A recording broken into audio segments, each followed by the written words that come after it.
190. Cedete soru cevap bölümünden Elhamdülillahi Rabbil Alemin ve salatu ve selamu ala seyyidil enbiya vel mursalin ve ala alihi ve sahbihi ecmaîn. Müslüman oğlum, soru cevap bölümüne gelip gittik. Elhamdülillahi vel minne, Gazze'den qav haberler geliyor. Kafirlan boynu eğilip, boynunu bulap, ne metcem bilmeyeni, kulata inni sulh edeyliyen gurun ortalıklatı oldu. Dua edelim bu değil mi? Allah Teala başımı dik etsin.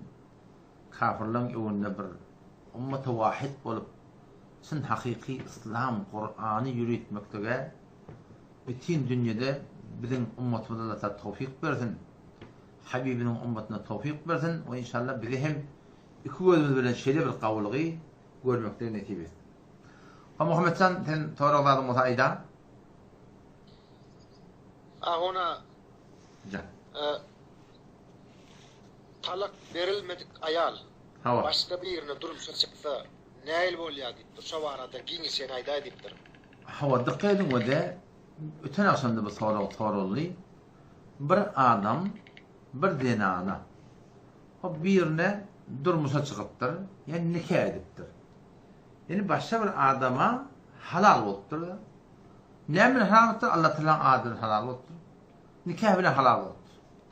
Sonra ol denana o baran adamla onuşmaktır. Hayti bir yağdığı bilen kaydıptır. Ol avvalki adamsa bunu talak veren adı da yok. Talak bolmayın, yankı denanan başka bir adama gidip çatılmaklığı doğruca zınan öyle de. Doğruca zınan öyle. Hiç fark yok yani. Yani dikkat o da nauz billah şu bir adam bir denanımı yaşak etti. Denanatı düşevine hıyanet etti. Ne mi oluyor? Zina oluyor. Aynı şey doğrultusunda. Hiç fark yok. Bakın bir adam denanını talak vermektir. Doğuşu bile yaşamayı. Başka bir yaşap ye. Başka bir yaşamada da vaktin tataşıp şu doğrultusunda Huday hakikaten bir bol olma yağdıyları var ya Allah. O doğrusu zina yani.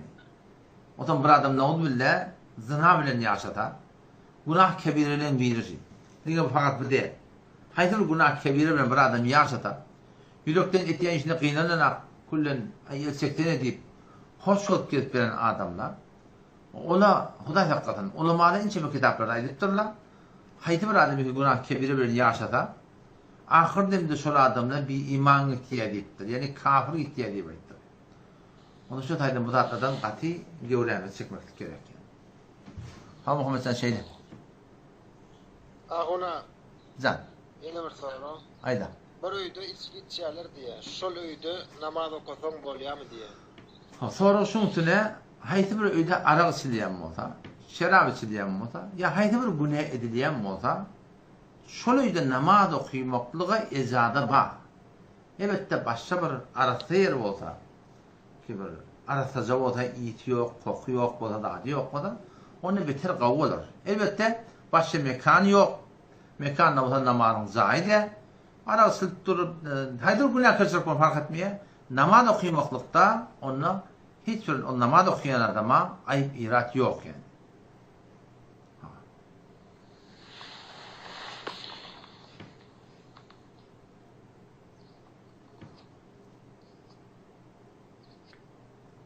Ona şu vakti yok edilir.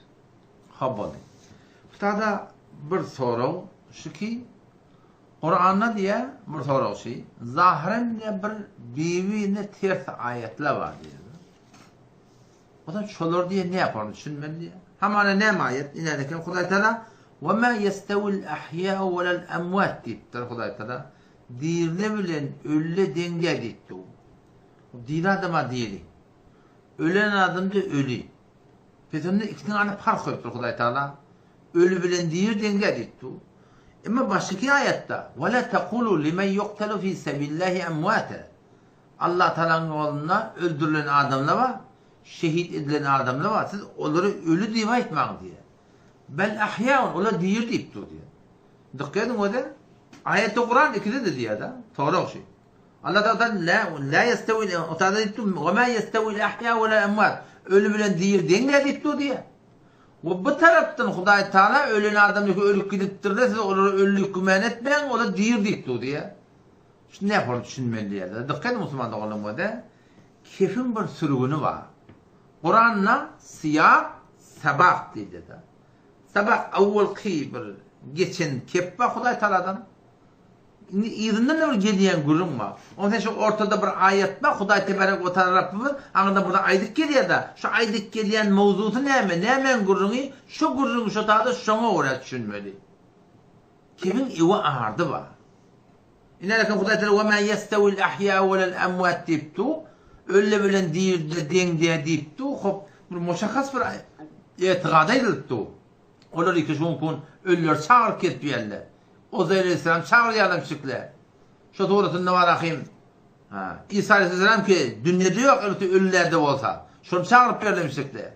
Ya başka ölün adamı çağırıp berlemişlikle. Allah Celle Celaluhu muhtelif ayetlerde şu tilde çölü keser çağırýarsyňyz, sığınýarsyňyz. Emwatun ölü gayru ahya diýirdi diye da. Ve ma yeş'urun ayyan yub'atun. Haçan gördün gofarjam bilen aqla diye. Sen näde ketip bir adamı çağırıp ki öldürün haçan gördün gofarjam bilen aqla diýipdi Hudaý Taala. O tada şolar çağırmaklygy redetýärler. Şolar çağırmaklygy Hudaý terdi edipdir. Ve bu tada Hudaý Taala ölün Allah Taala öldüren adamları öllüymen ola diýir diye nämen gurmy? He şu kafirler iki kafir müşrikler etiqatları yok o dünyada. Öwlep diýilmeklik yok diýip beren adamlar ay bulara öllü gitti. Bulara tamam bolu ölen betbagt etdi diýen adamlara Allah Taala näme ölümden sonra hayat ba. O dünýäň gurmy ebedi bir zindigi ba, cennet ba diýip Hudaý Taala şolardan habar beripdir yani. Felyanzuril insanu mimma khuliq. İnsan kıyamata inanacak bolsa gözüsin nämeden yaradyldy? Ölmeli gurun yok. Hem yoksa niye ölmeli? Ama ölenden sonra diýilmeli şeýle her başa gelipdirler. Ay o dünya gelip gelen mam diýipdirler. Hudaý Taala näme diýär? Felyanzuril insanu mimma khuliq. İnsan kıyamata inanacak bolsa gözüsin nämeden yaradyldy? Khuliqa mimma in dafiq. O yaradyldy şol böküp çykýan suwdan. Suwdan çykýar. Yahrucu min beynis solmi ve teraib otuçukya erkadan bilin arasından denananın qorsağının arasından ne muham yarab yalla ne mi diyecek bolýarsyň jinsi gatnaşyk gurnuňy Hudaý Taala Qur'ana getiripdir näme tabat edecek bolýar Allah Taala şuna oýlanýar näme oýlanmaly innehu bi şekil zatiki siz şu birdamda tuğdan yaratdy böküp çykýan tuğdan yaratdy portu tuğdan yaratdy innehu bi şekil zat-ı mukaddes ala raj'ihi la qadir insan öwlep diýetmeklige %100 qadirdir diýär Hudaý Taala. Näme ölen adamlar şoda zamanında şola ay öldü bitti tamam boldy. Muhammed sallallahu aleyhi ve sellem ýaralarını öldürdi. Tamam boldy bir betbagt etdi diýen Hudaý Taala ve la taqulu aytman limen yuqtalu fi sabilillah. Ol bir adamy ki Allah'ın onu öldürüpdir, ona ölü diýip aytmaň diýär. Bel ahya'un belki şöyle diýeri. Nerede? Bizim aramızda yok. İnde rabbihim yurzakun. Rablarının yanına. Yani cennette diýip aýtdylar tefsirine göre. O taada gelip bir ýerde diýilipde, ýöne biz olardan habarymız ýok diýär Hudaý Taala bilýär. Ondan şu taýdan şu ayetleri şu suratynda bir-birini karşı goýmanjak müfessirler muhaddisler aýdanda göre düşünmeli. Kepin öwünde ardyna bir kep bar. Şoňa muhaddisler müfessirler şu zatları açyklapdyrlar ýani. Hawa Muhammed sen Ahuna yine bir soru. Halal ya da haram etler nerede açıklanıyor? Kur'an'da mı ya da hadiste mi diye. Soru şuňsuna halal ya haram etler. Dine Kur'an'da açıklanıyor mu, hadiste açıklanıyor mu? Dikkat edin öde. Halal haram dine etimle gurunda bütün ummat-ı İslam'da dinimizde halal bilen haramın hemmeti Kur'an'a gelýär. Kur'an'da Hudaý Taala belli zatlara aýdypdyr. Hurrimet aleykumul meytetu matlyk diýipdir. We demu qan we lahmul khinzir doňuzyň eti. We ma uhilla li gayrillah Allah'dan eli at tutulan palanyň ýolunda damak çaljak diýip barany sorduğunda. Şu belli zatlar Hudaý Taala Kur'an'da haramlygyny elam edipdir. O şol Hudaý Taala bize Kur'an'da Peygamberimizin itaatini etmeli diýipdir. Hom hadiste açıkta kelip Peygamber Aleyhisselam eni Hudaý Taala haram etýär, meni ne kadar da haram ettin diye qalan da atlan ne hadiste gelýär. Bütün hemme haramla Kur'an'da yok, bütün hemme halalı da Kur'an'da yok. Bütün hemme hükümler Kur'an'da yok. Belki Kur'an ve hadis şekli bililikte şiratdan hemmesinin hükmü şol ikisinden çıkıptır yani. Ha, şu kadar. Ağuna yeni bir soru. Kaza namazı okumalı değil vakti var mı diye. Kaza namazın okumalı vakti 3 vakti var. 3 vakt kaza namazda olmuyor. O nefil namazda olmuyor. Bire gün doğup başlarına ta gün doğup da 10-15 minut dakika geçense 20 diyerli de var. 20 tutamı biter kavrak. Gün doğandan sonra 20 minut dağı hiçbir namaz okuymalı. Ne nefil tehiyetil mescid okuymalı. Tehiyetil vudu okuymalı. Şunu yanakırdı. Şu tuğratında var akıyım bir hivayetil namaz okuymalı. Bire gün doğandan ta 20 minut içelim. Burada gün orta diye, sür gün ortada var diye. O kışın tamam biraz vakit fark etti ya. 10 minut medenle. O da şöyle yani vaktin programını belli de şu öğlen vakti hasan geriye diye. Şunun 10 minut şu tahmin bellemeli. O şu doğrultusunda ikindi namazdan sonra gün matmanına 20 minut baka kara namaz almalılar. Peden 3 vakit buluyor da. Gün doğup var ya ta 20 minut var insan. Gün batıp var ya şundan 20 minut önce gün tüyür ortada mı var bir 10 minut medenle şu vakti bitin kada almaklık yani doğru. Kalan vaktları kada alacaklarından tam alıvermeniz bir irade yok yani. Ağuna şeyler bir soru var. Şu parak mahır saçın orayan olanlar da olanlar saçın oraya şular sakallar da mı oraya saçın oranlarını sakalsız diyorlar da diyorlar o şun günahkarçılığı var mı? Oraya ne? Yani tasi becert yerle onlardan ket yerle sana sakalını öğrenme. Sakalım jilet bilen pek bilen çıkıp da boğazdan yerler makine bilen da var ya yok kolay. Ha o da dikkatin o da avvela tatsalmaklıkta Peygamber'in sünneti boyunca tatsın ya bitin vermeli ya bitin sıyırmalı. Yani bir kaplardan alıp o kaplarını küçültüp bir kaplarını ulatmaklık Peygamber'in sünnetine ters günahkarçılık etmeli değil. Bitin 50 numara orada 60 vurur, 15 vurur numarın 20 vurur. Bir değil bitin ayırıyor yani. Kıytkaltıyor mu bitin kıytkalt. Göverecek mi bitin göver yani. O şoları ki şoda atladan iş edin yerle rızk göden yerle şu suratında saç şaformet yerle şunun rızkının halallığını vurulmayın. Doğru der rızkları yani. Om kalıp da sakkalın vurulmayın. Sakkalın da vurulmayın. Yani ki model şundan tağdan bir tutum olmalı. Sağlığına bir tutum olmalı. Egen etenine bir tutum olmalı. Şunun edafatına göre ayırayan olsa. Onda bir irat yok. Ya saplayan mı olsa biliyor musun? Saplayan mı olsa. Ecir müzürü ottu hamana onda bir irat yok. Elbette bunun içinden daşından kırkıp, kıyıt kıldıp, bilmeyen yuh kıldıp, Huday tadan yaradanla elle girmeklik, ol asıl doğru değil. Elbette bir adamın bir takkalına bir bela düşse, dert düşse, mutakassız bir tevhid doktora varsa, ballı tenkin şiformrak etmeliyse, şu aydan mıdaşı ettim, onu yalıktın ecadı var, yoksa bütün müdatlar, Allah Teala'nın yaradanını ütgetmeklik diyelim ona. 118. ayet, Sure-i Nisa suresi. 118. ayet Allah Teala iblisin aydan kevşadan ayettir. İblis Allah Teala onu zor ne ayettir? Şu vakta ve la amurannahum min hibdelen cesur veren fele yugayyirunna halqallahi Allah'ın yaradanını ütgetin diye. Allah'ın yaradanını ütgetmek ne mi? Denanın karşılanmak haram. Ne mi deyip? Allah'ın yaradanını ütgetiyor da. İmmanına hal vuruyor Allah. Kalptır bilmeyen, oktur. Ne haram? Çünkü Allah'tan yaradanını ütgetiyor da. Şu sakkalı ne yerlermek haram? Çünkü Allah'tan yaradanını ütgetiyor erkadım da. Erkadım, sakkalı erkadım. Hededen şu sakkal sıkanına ayrısına mı ne etmiyor mu erkek yarak değil ya da. O zaman şu taydan bıraklardan katı göremi çekmek gerekiyor. Ağuna yine bir soru. 3 talaktan son täreden düşünüşüp nikah gıydırıp yaşasıp olur mu diye. 3 talak bolundan sonra Huday taqqan fark etmeye 3 talağı ayratin bir vakt birini yine bir vakt birini yine bir vakt birini verdim. Ya 3'üdün bir oradan hem bir talak verip gördüm. 3 talaktan sonra ol sen bir nikah 100 nikahda gıyaga o ayal avval kadımdan halal olmuyor. O ayal külün onun ayarlı gitmeli. Gevretinde oğlan olsa oğlan dünyaya getirir. Gevretinde oğlan yok da 3 tane hayır getirir. Başka adama çatılar gider. O adam yaşayından çıkmalı. Başka adamı durmuşa çıkmalı. Gelecekte ikinci adam öyle ata. Ya o bilen onuşman kayda ata. Yine ay başladın geçip avval kadın satacak o da şu suretinde halal. Yoksam doğrusu zınağın öyle asıl doğru değil. 4 mezhepte doğru değil. Dikkat edin o da. Kâdatta öyle fakat Hanefi mezhepte şeyle o mezhepte başlar yok. Bu bir icmai mesele. Peygamberimiz vaktinde de ayağın 3 talak veren bolupdur. Peygamberimiz 3 talak yördüktir. Juda ediptir. O şu suretinde Hazreti Ömer sahabaların vaktinde de sahabalar 3 bir sıkıntı yukarı yerler.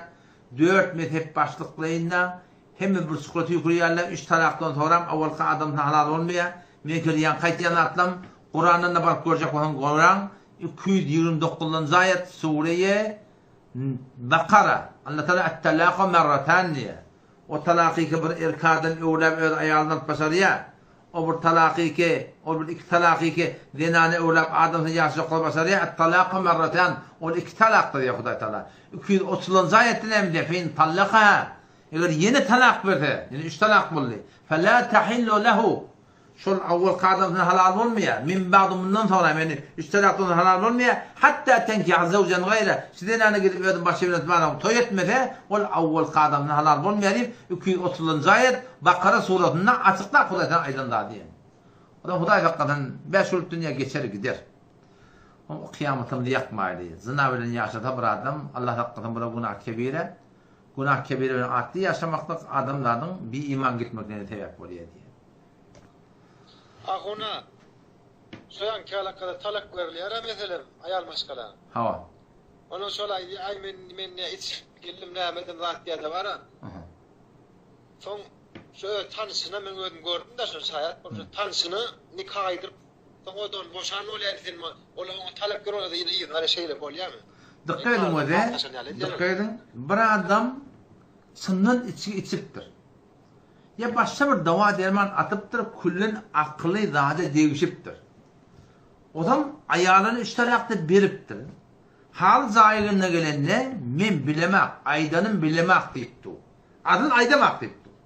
Teorinin şayette mi aytın diyeler, aydamak diyeler. Şimdi o da şuna adam eğer bir namarlı olsa, dehretli olsa, bir keyfine adam edip adam olacakmış. Keyfine adam edip adam olacak olsa, inerken Kur'an'ı getirmeli evine koymalı. Qav şoňa düşündirmeli kardeş koyda kulak as. Sen Hudaý peýgamberlik bir adam sen kepime anamet diýär. Ýöne sen aýtdyň sen şeni men aýdamak diýerdiň. Ya aýtdyňdy men aýdan bilemek diýerdiň. Inelekim Kur'an, elin Kur'anyny goýup gatam iştirjek. We de hawasyny jemet bir dünýeden şem ahyrdan ýakma. 5 ýyl dünýede şem hemişe ebedi ýanama. Rına bolýa. Qaw edip düşündirmeli. Ýene de ýok diýip elin Kur'anyny goýup da şoňa ant bermeli. Şon ýalak ýerde belli bir adamdan kabul edilýär. Bir adamlar ikasen gatam näme? Belki otda gatam içpeden adamdan. Ol adam ne gatam bolar, ne bir zady bolar. Şon ýalak ýagdaý bolsa, ýan kaçsym ýalak. Şo borum ýagdaý barda, ýan suratına ant bersek, o da ant içibilse, şol adam kefine etibar edildi, berk göberam. Ýoksa dogry değil. Ahuna ýene bir soru. Kur'an mahluk mu? Ya değil mi?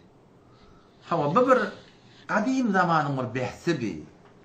Kur'an mahluk mu ya mahluk değil mi? Mahluk da deme diyece yaradılana diyece da. Allah Teala'dan başka hemmeden yaradılan mahluk da.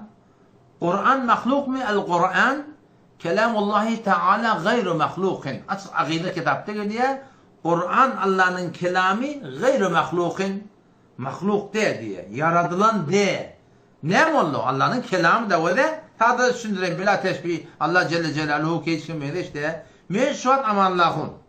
Men keplep onunla. O da şimin köylüğün men becerin lazım. Bu men eylekim men becerin lazım diyecek. Bu kompüter men becerin lazım diyecek. Bilmeyen var sonra men de şu an akıyım. Bilmeyen mobil men becerin lazım diyecek. Ama men keyfim ne mi? Men keyfim da. Men becerin lazım diye. Keyfim men keyfim. Keyfimler becerilen zaten kep diyorlar. Kep şol adamın özününki oluyor. شطرة الله جل جلاله بلا تشبيه سبحانه وتعالى ولم يكن له كفوا أحد ليس كمثله شيء وهو السميع البصير الله تعالى hiç edemeyişten Allah Teala ne yapar yok Allah Teala'nın kelamı şu mahluku da öz kelamı şu onun için Kur'an gayri mahluk mahluk değil yani o şeyde Ona yana bir soru birine yaxşılık edenin yamanlık bolup çıksa näme günah mı diye günah bolýar mı diye birine yaxşılık etsen o hiç hatta ona yamanlık bolup düşmeye sen yaxşılık ettirsin Huda için ettirsin o hiç hatta yamanlık bolup düşmeye elbette bir rab başladı yaxşılık edemizde yaxşılık hantama olmaylı yaxşılık etýärsiň şöyle oturwaz okuydım ben namaz okuydım elin oşup durdum näme diýdim o nahfido yalla sen için cam hizmet etýär sen için etýär ya Allah halk bilse 5 bilmese kadar 15 aňyrsyn oýdun biz Huda için etýär onun şu taýdan hiç bir eden yaxşylygyň eger ahlakyň bitim bolsa Allah razy bolsun edem bolsa ol kadry bilsin diye bilmesin birine töhmet turýarlar da wada sen yaxşylyk edende irinin hıyanat etýärler de wada sen yaxşylyk edende irinin hanjar urýarlar da wada sen yaxşylyk edende sen tatyp bererler de wada yaxşylyk edende her form hain va musulmançylyk at bilen gelip bererler sen yaxşylyk et de suwakla balyk biler diýe balyk bilmede halyk biler diýe balyk bilmede bilmede ýene Huda Taala bilip da şeýdem onda şu taýdan şu zatlary Allah Taala razy bolsun diýip yaxşylyk etmekden ýadamallar ýaltanmanlar yaxşylyk edemede ýamanlyk etýärmi etsetsin ödüne jimetdir bir ette Huda şeýtip sowabyny Allah Taala o taýlardan alın yaxşylykdan çekilmeliler diýe Ahuna yana bir soru diýişim agyrýa bulanma bolýarmy ýa bolanok diýe diýişiň agyryndan bulanma goýmaklyk doldurmaklyk kümüş bilen bäki zatlar bilen dogry gyzyl bilen dogry däl elbetde eger tebip bally sen diýişiňe gyzyldan maslahat bolanak diýip aýtsa onna barahim oňa gyzyly diýip ejady ýoksa dogry däl bäki zatlar dolduranyň hiç bir aýby ýok elbetde fitnäge gidip beren adamy da bada bizim o şey Stadym şehrimizde akılada bir ahunagan bir diýişini doldurupdy. Hop bir ulamalaryň düşen gurun dogry diýenler we dogry diýenler we köp ulamalar dogry diýer. Onu şonu şu ahunagan imam bolup berdi. Elli näme onu imam sultan çykaryp o bir ýok gurun başyna getirdiler. Şu taýdan diýişini dolduryň, mene hem diýişini dolduryp aýdyp berme. Fitnäge gidip berdi de kän gyna hakda. Hiç bir aýby ýok diýiş dolduran. Ahuna yana bir soru Jaýymyň diýe, men üýümüň diýe. Jaýymyň maşin geçjek ýerinden mazar çykdy. Göçürmek bolýarmy diýe. Howla girseň baskalan ýa diýe. Hawaýda diqqedin bir adam bir ýerden jaý alypdyr. O taýda gowurçylyk, mazarçylyk bolup çykypdyr. Kaburlarda atly dehbilek geçme bolýar diýe-de. Näme etmeli? Diqqedin wede eger şu mazarçylykdan 25 ýyl geçen bolsa Defelerinin geçende ayıbı yok. Yok, ondan berde bolsa, havada bir qawy bir ökte adamla bilen ýyglaşdyryp tünklerde atlary başga bir ýerde şu tortunu geçirmeli bolar. Şonol 25 ýyldan soňra o taada bir belli bir şehit hudaýlykly adamlar cehetleri forsymy ýa çürimi şola bolmasa ta cehet galmaya kullenki etek girip de bırak çıkaracak otan zat tapılmaya da şu taýda 25 ýyldan soňra ikinaçlyk çykdy otan edi bermelidir kitapda yani. Adamlaryň bütün bedeni Peygamber sallallahu aleyhi kullu ibn adam yebla adamlaryň oglaryň şonyň bedeni yebla şüriýe ditdir da. Ve yekulu turab kumşon ýe ditdir. İlla azbud dam diýip Peygamber. Meňe qorun sünkü diýe. Qorun sünkü bilen soň sünkü minha khuliq ve fihi yurakkab şonan ýamaşan adam mejirjek diýen Allah taala awal bir damjadan yaradypdyr.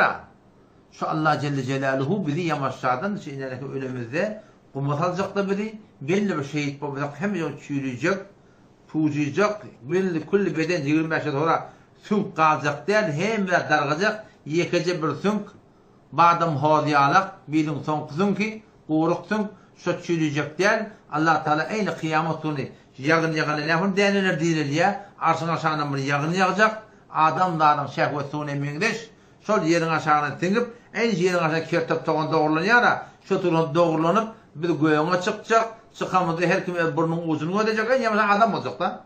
Burnun ucunu ödeyecek, yüzüm kara mı ka, ak mı ka deyip, yüzü kara olsa cehenneminin alameti, yüzü ak olsa cennetinin alameti, yamaşa meydan mehşere gidip, şu tuğrada şu hitap kitap bulup, mümminin temminin, Allah taşının rahmetsin, ya cennet ya cehennem muamelatı olacak yani. Şu tuğrada.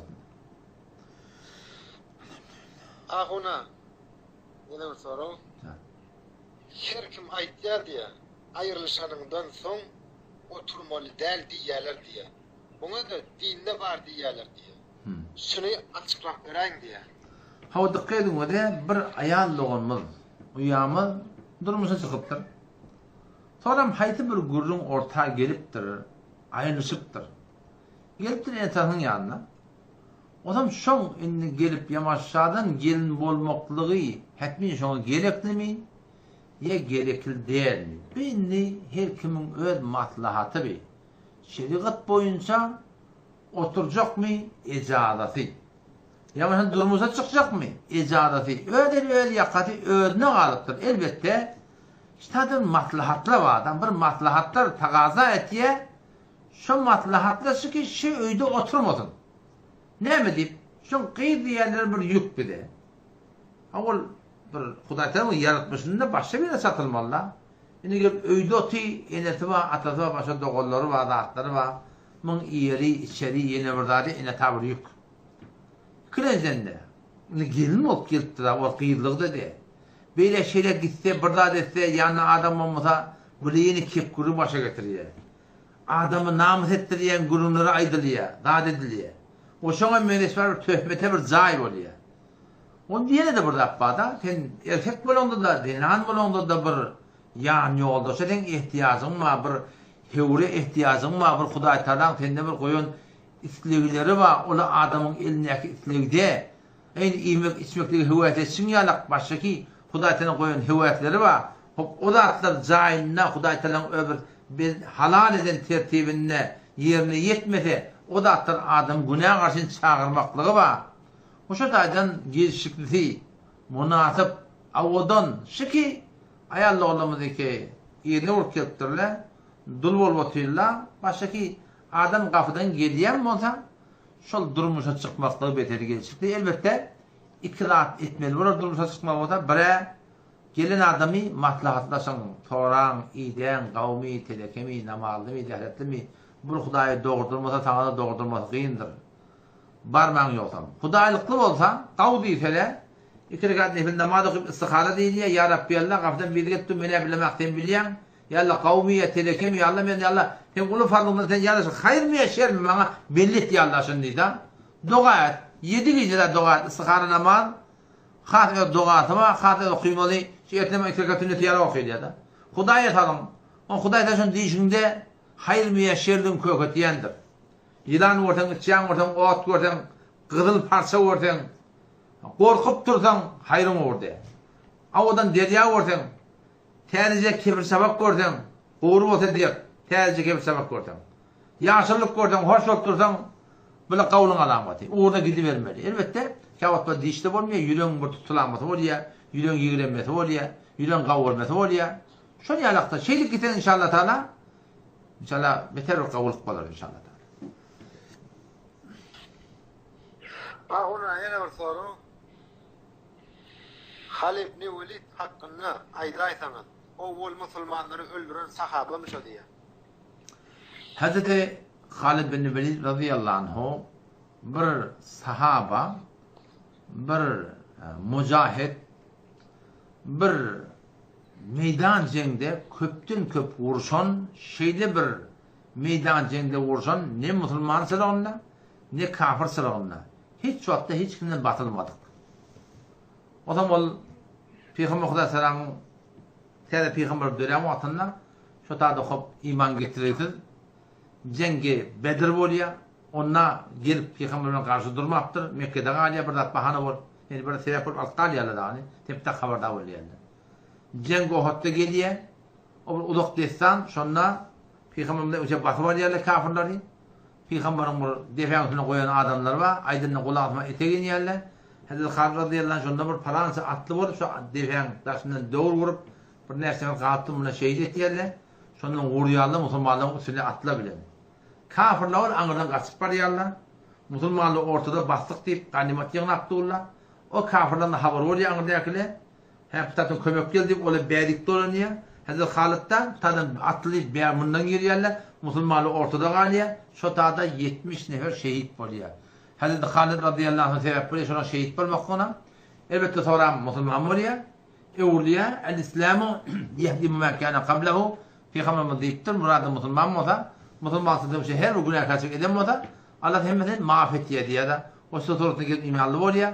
Ön günahlara bir ýuwlýar.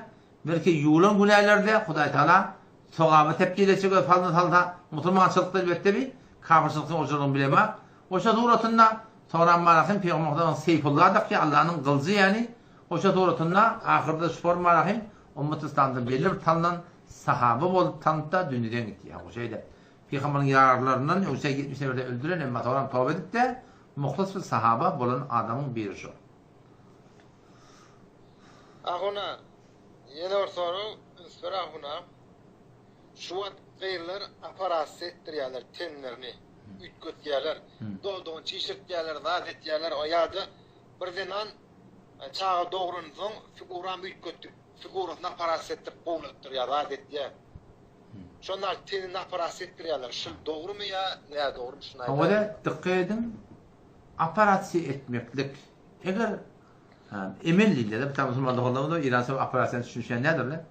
Meni täze öwren paşym bilen Türkmenistan aýan gurunlaryny birdenan ya bir erkek fark etmeýär, emel etdirýär. Emel edip öz bedenini ütgetýär, burnuny ütgetýär, gaşyny ütgetýär, dodagyny ütgetýär, otagy ütgetýär, butagyny ütgetýär, aparat sedýär bilen. Emel etdirip bir adam bir ýerini düzeltjek bolsa, Allah Taalaň yaratmyşynda şol adamyň kemçilik bolupdyr diýerler. Hamana saçy kögräk, dodagy ýyşyrak, bir kirpigi tek gaçagrak, ýeşdata ağlarak.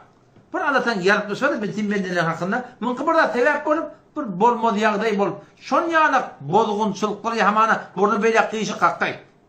Şon ýalyk bir bozgunçylyklar bar. Şu bozgunçylyklary düzeltmeden süreyim bolsa oňa ezada. Gyýyl bolsun, erkek bolsun, hele bolsun, fark etmeýär, renan bolsun. Ýa-da şol duruşy çykmany çykmadygyny diýip goýanlar. Emma ýok, bu meýetligine adamyň gewini görjekler, Hudaý Taala eldine ama aýarak yaradany hiç bir kemçilik yok. Hudaýyň yaratmaklygyna hiç tardy yok. Bu taýda bu taýny şişirjek bolup, bu taýny ýene bir açjak bolup, dodagyny ütgetjek bolup, ýene bir açjak bolup, bulary ezada yok. Buna Allah Taalanyň yaradanyny ütgetmeklik bular. Allah'ın yaradanyny ütgetmek. Şu toratynda jinsi gatnaşykda ola tutulýar gelýär. Jinsi gatnaşykdan şimdi hulata şu taýda pulalykda barahym şu taýny ýamaşadan şu gabat ýerini suratynda barahym saňa diýsem bir yamaşadan qiydi alaq etmeklik şu toratynda bula da diňe hay höwetini ýerinde gelip malyny bir bihuda harç etmeklik şeriat boýunça bu datlarda hiç bir ezada ýok.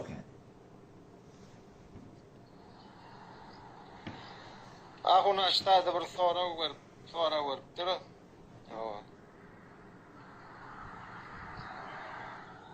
Her bir zatyň başlangyjy yaradany bar, ustady bar, ustasy bar diýär. Hudaý Taalanyň başlangyjy nämeden diýär? Hawada bir zatlar bar da ki şonu biz aklymyz bilen yani duýgulanyp geçecek goýat da. Şu musulman doğulmy diýim, kim diýim, men musulmanlaryny bilemek. Şu soraw da ki hop tawuk nämeden boldy? Hop ýumurtadan boldy. Ýumurta nämeden? Tawukdan boldy. Ardan nämeden? Tygyrdan. Tygyr nämeden? O da bir tygyrdan. Şuna meňle şükürüň peýgamberimiz aýdypdyr. Ahir zaman bolanlar şu sorawy şeytan ortak goýak diýipdir. O nämeden boldy? Ondan. O nämeden boldy? Ondan. O nämeden boldy? Ondan. Ahir miskatda gelýär. Bunları kim yarattı diye aytsan Allah yarattı diye aytdyr. O bizden Allah'ını kim yarattı diye aytdyr şeytan. Şonna amentu billahi ve rasulihi men Allah bilen peygamberlerine iman getirdim deyip eûzu billahi mineşşeytanirracim. Sığınyan Allah kavlan şeytandan deyip şol Hudaýa sığınıp amentu billahi ve rasulihi deyip de şu günün kenara goýmalydyr. Dikkat edin Allah Taala lem yelit. Hiç tadı doğurmapdyr. Ve lem yulet. Doğulmapdyr. O näzire bolýar? O näzire bolýar? Näzire bolýanyň akla gelmeýär. Hudaý Taala özi ne yaparım awallan barmış diye da o ne yapar awallan bolmaşa amada ağzım diýerden bolmamadyra o näzireka aklın duran yeri akıl onu derk edip başarmaya ne yapar derk edip başarmaya çünkü aklımızdan goýandy sadece mesal olur öyle inelekem suwa şunu adam becek şunu adam becek men adam men becektir diýen hop suwa şahatsan men hakykatyn derk eder o da batanda kulörtendir ya yine burada etdiye ya motor olsun şu motoru men becektir diýen adam becektir işleye ýa-da gitye gediye bidin içiye yağ içiye haraplanıya keplektirginlepdi şu motor hatsan men insanın nämelin hakykatyny şine bilir o başça bir zat men başça bir zatda o şuna men Hudaýdan tamam yaradanlaryň hem fikir öz bejerýän zadyň teň hakykatyň hiç wagtda yetip başarmaya gaýry mümkin boljak zat diýer Allah Taala'nın hakkında şoparım. O ne yaparım ka? O ne azraka? Bilip bolmaya. Leyse kemitlihi şey. Hiçbir aşonyalak değil. Ve huve's-semi'ul basir. Şeneva bina min diye. Ve la yuhitune bihi ilma. Kur'an'ı öğrenmeye hep Hudaý Taala. Men ne yaparımlığın bilebilmersin dedi Hudaý Taala. Sen ne sepek edecek öyle. Bir gün insan Allah Taala'nın ne yaparımlığını bilir. Keşi beceren motorun ya maşinin ya traktörün hele insanın nämelini bildi. Hasan bilir. Bilir mi? Näze bilmeli o? Ola duran demir. O başça burada. Hem başça burada. O da başça burada hatta. Allah Teala başça burada. Bir diyalog cisim değil. O başça burada hatta. Öz hakkında Kur'an'da şunu ayıptır da. Lem yelit ve lem yulat. Men hisadı doğramak ve lem yulat. Men doğrulamak diye ayıptır. Ne yaparım ka? Ve la yuhitune bihi ilma. Almanyz bilmeňiz men näparny bilipbilmer diye. Omun hakykatyn düşünjek bolsaň, ol insanyň göýünde barda. İnsanyň akly, Allah Taala oýa dursun baba. İnsanyň akly Allah Taalaň yaradanyna aňalypdy. Näparym? Nälekem wada? Şey, okudum ine. Güppelep düşdi. Näme? Näme okudum, näme güppelep düşdi. Asmany wada, güni wada. Yeri wada. Ahy wada, asmanda du. Aşağıda zat yok. Ne yaparım du? Ay alım ay cazibe diye falan diye burada. En çok bulunur dedi. Buna sana bir burada gitti seni anıttırdım. Sen hakikatını bilen hakimin ne yapamazsın anladı. Sen bir paket 50 kilo imanı götür. 50 paket. Sen imanın hem yerine su sıkmandır. Sıcağı götür bilen ha. 7 kat asman 7 kat yen asmanına aşağını görünüyor tütün yok. Ne yaparım du? Aklından göğünde. Ne o da? Ağaç. Nar ağaç. Tut ağaç, zeytun ağaç. Bağ var da, işte ağaçtan meyve çıkmalı. Akıl ne mi diye? Akıl kabul etmiyor. Neyse oluyor. Bir de Hudaý Taala yaradanını görüp, görmüyor uğraşıktır Hudaý Taala yaradanını. Yok ama da şunu her vakti bu ne emeğe git bana. Hem adamla üçüp, heyvay bunu ödedik bana. Anlatıp durmalı zat dedi. İmkan almalı zat kim bilen öğüdüm. Bir damca su. Ödem kol otursun. Tak kalsık ya. Putağından kılçıkana. Putağından kılçıkana. Bunu ödedi. Kulağından başa vurtuğu ya. Gözünden başa vurtuğu ya. 4 parmağısını. Burnundan başa vurtuğu ya. Dilinden tücütü ya. Burnundan hava tuğu ya. Gözünden şortuğu ya. Bu ne ezri? Karnını ödedi. Bir kaptanın yel. Bir kaptanın peşev. Bir kaptanın telek. Bir kaptanın ırın kan. Ne yaparım? Bilmeyen. Kalbin vuruptu. Ne yaparım? Ne kim vurdur ya karşını? Ne yaparım? Bilmeyerdim. Otam şu taydan Allah Celle Celaluhu akıllan, fikirden, vehmden bu yönde men la terahul uyun. Gözler bilen görüp bolmaýar. Ve la tuhalitu dunun akıllan gümenlen göýünde. Ve la yasiful wasifun tarif etýärler. Ewyerler onu ewip töküp başarmaýar. Ve la tughayyiru hawadis alam cehennem bolup turandar. On hiç farkyna da. Ve la yagşad dawair alam cehennem bolup turandar. On hiç korkulmaýar. Ne yaparım zat? Allahu'l-lezî. Allah ol zati menniye. Yursilur riyah yelleretir yemen. Fetutiru sahaba bultur göğandır yemen. Feyebsutuhu fis-semâi keyfe yeşâ. Bultur asmanına forum şekil ver yemen. Ve yec'aluhu kisebe bultları üstüne koyyan menni Allah Teala. Fetterel vedka yahrucu min hilali. Ten görüyorsun yağın yağdır yemen. İnne fî halqis semâvâti vel ard. Allah'ın tanıyacak olsan Allah'ın yaralarına fikretmeli. Himmedadi edip duran şol. İnne fî halqis semâvâti vel ard.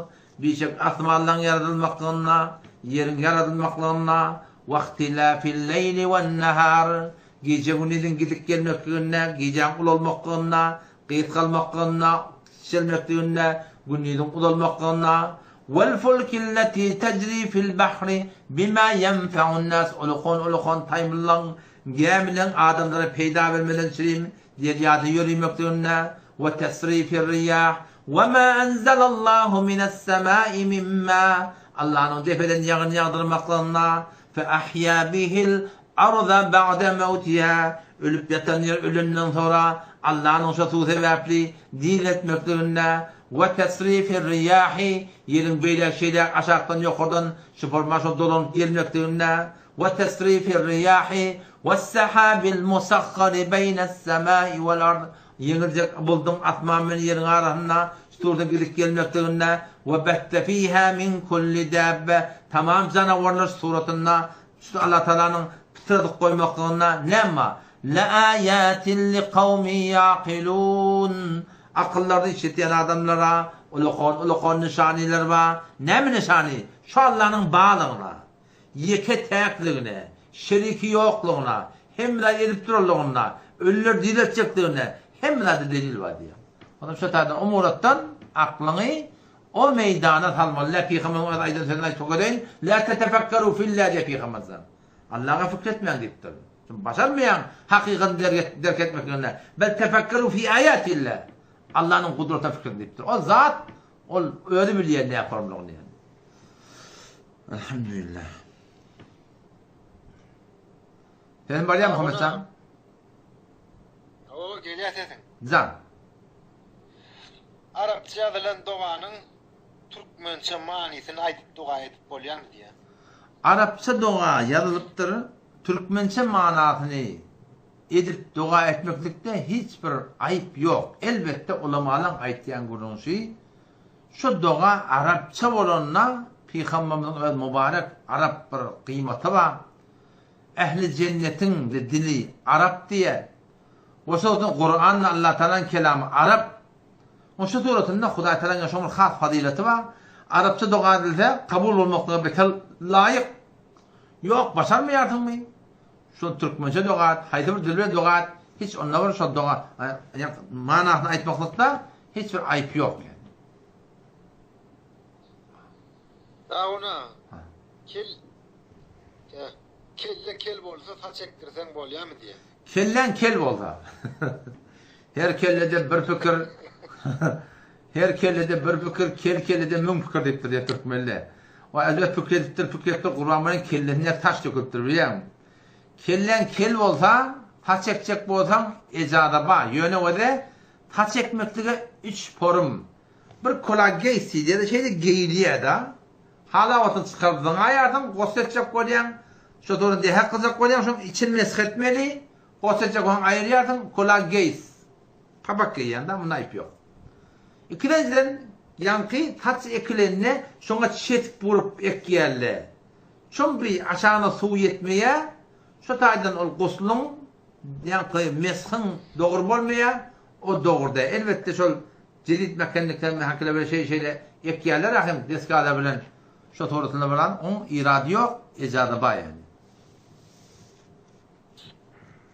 Ahuna işte iyileşimiz sonra ya Ahuncanın YouTube kanalına. Ya Ahuna YouTube kanalına aydık geç buramın numarını aydık geçeydi Ahuna. Ha YouTube kanalımda var ahim. Ahun Amanullah Ahun ortadan getiriyendir. Evet İngilizce Amanullah Ahun ortadan getiriyendir. WhatsApp'tan gelseniz ya imo'dan gelseniz yani Telegram'dan gelseniz ben linklerini iyi vereyim. Ha ben elhamdülillah Facebook'umda var. YouTube'umda var. İran'ın aparatı da benimle var. TikTok'umda var. WhatsApp'ımda var. Telegram'ımda var. Instagram'da var. İran'da başka Rubika diye bir bela var. O da benimle var. İmam'da var elhamdülillah. Hem benimle var. 9 oğlum ne hem söylemedi. Hem benimle var. Hem de bilirdi, yürüktü, dosyarlanma, kömekleşerler da ihtiyarlar. Ohan men nomrumy yazak gotaň ýazan tepleme 98 901 585 39 61. Şun hem WhatsApp var hem de Telegram var. Tepleme 98 901 585 39 61. İmam eger gerek bolsa men TikTok'ta çok koyguzu duradi. TikTok'ta şu an men imam nomrum koyguzu da bir etek 3 tane post etek kaytan yadıgızı döndür. Şondan alan ödüm. Aguna. Can. Çiğini öldürmek günah mı? Ve de çiğini öldürmek günah mı? Dikkat edin ve de yaşap bilen yaşayışımızda çiğindir, karnısıdır, möydürmeyecektir. Yaşap bilen birbirinin öldürmeklikte hiçbir günahkarçılık yok. Evet elinden geliyen olsa bir dava dermanları bunu öldürmeye, kaçırıyarsılar. Bolyan olsa şey etmektik kavu. Yok öldürsen de öldürttürdük. Hiçbir ayıp yok olatlarda.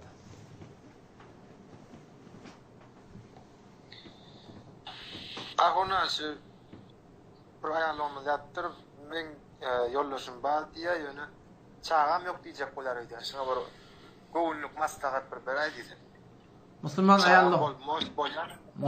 ayarlığımızın çağatı yok. Çağı gerek bolsa awal ahir hop Kur'an'da Hudaý Taala yahbu limen yeşâ'u inâtha diye. Allah Teala halanda gıyır veriyediktir. Ve yahbu limen yeşâ'u zukûr. Halanda da oğul veriyediktir. Ev yuzavvucum zukrâna ve inâtha. Ya hem oğul veriyor hem gıyır veriyor hem oğul veriyor hem gıyır veriyor. Ve yec'alu men yeşâ'u akîmâ. Allah Teala her kim istese de akim yani doğma edecektir. Tabi Hudaý Taala'nın hikmeti, Hudaý Taala'nın kudreti bir. Elbette Hudaý Taala berse de bilip beriye, bermese de bilip beriye nedir? Şükretmek gerekir bir ýagdaýda. Ýöne Hudaý Taala'dan namit bolmalylar. Hazreti Zekeriya aleyhisselamdan o 80 ýaşa çylyndagy oğlan sözü ýokmuşdyk. Sonra dua etdirler. Allah tebarek ve Taala Hazreti Yahya'ny şoňa beripdir. Oğlun bolmadan için dua etmeli, 5 vakit namazyna gaýym bolmaly, hejabyna gaýym bolmaly, günälerden gaçmaly. O men ýa-da nusxasy bar şoň. Qur'any bir nusxa bar, okuymaly dua bar, aýtmadan kärrek, wat aýdyny hemmesi de zihnimde de ýok. Ýöne mende ýadygylja hem fars dilinde bar, hem türkmenistan dilinde bar. Imodan gelin, WhatsApp'tan gelin, Telegram'dan gelin. Duany iberin inşallah önünde dua edin. Allah Teala salih evlat verir inşallah. Aguna ýene bir soru. Namazda secdeye gidende dilek etmek bolýarmy diýip. Namazda secdede dua etmeklikte hiçbir ayıp yok. Ama Peygamber'in sünneti boyunca namazda secdede dua etmeklik sünnet namazlarda bolupdyr. Par namazlarda Peygamber'in edinleri yok. Par namazda hon başardan etmeliydin. Sünnet namazlarında etmeli. O şu doğrultusunda elbette Arapça okuymalı. Namazın içinde Arapça dualar etmeli. O da Hudaý Taala'nın dilinýän dualar var. Hanefi mezhep boyunca her bir duany edip bolmaýar yani. Onun şu da ne etmeli? İngilizce kılıcı. Namaz okuyup bolum hava tecdeye gitti. Türkmençe dua ediver. Halan duany ki Hudaý Taala isleýärdin. Namazdan sonra şu secdeden dua etmekden kän fazileti var da. Değil Hakkı namazın sünnet secde diye vakttir değil la. Akrabu ma yekunul abdu min rabbihi geliyor. Anlar baş bendenin Allah'a yakin vaktasan ve huve sacidun. Şu secdede de tam vaktinde deyip da. O namazda diyen yer ben okuymadım yani. Secdede ve secdede dua kavlu olayan olsa anlar baş Allah'a yakin olayan olsa secdeye gideydi. Yöne namazdan sonra secdeye gidip dua edeceksin. Bu dua etmek tertibli şey. Onun için şu secdede ya Rahman, neki elin kaldırmayan ki secdede etmediğinde ya Rahman, ya Kerim, ya Alim, ya Şukur. Allah'tan ne yaparım uyan, Peygamber'in salavatı veriyen, dua etiyen, ahirde deyin salavatı veriyen, ya Allah ben duam kabul etmeyen yalvarıyordum. Doğru. Hava şeyde. Aguna yani şu nomru nime oldu mu da net parmallaştın nomru hayaljaktın hiç belleýänler bellesin de. Ve de şu an şu TikTok'un ödünde men TikTok'umda koyugul şu nomru. Ve de yani men yanlışmayın.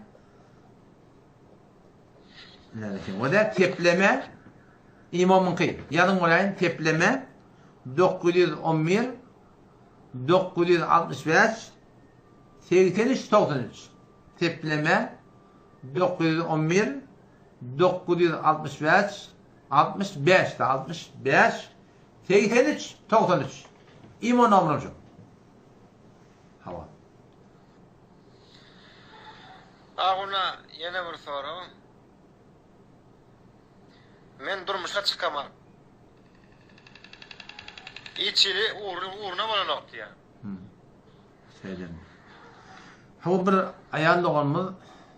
Suratında men durmuşa çıkamak ve uğruğun aktiftir da. Dem ballayım. Mumur uzak bir gurrun vermel sana. Yekelikten gel bana. Telegram'dan da atın gel, tetiği verme. Meni sen bir namahrem yal. Yal, eğer denana olsam, başka Türkmenistan dilde yal kanimi vakatını okuyup bilen elhamdülillah. Tetiği vermem. O zaman inşallah ben sana doğallığı öğreteyim. Etmin işini öğreteyim. İnşallah Allah sana yol açar inşallah.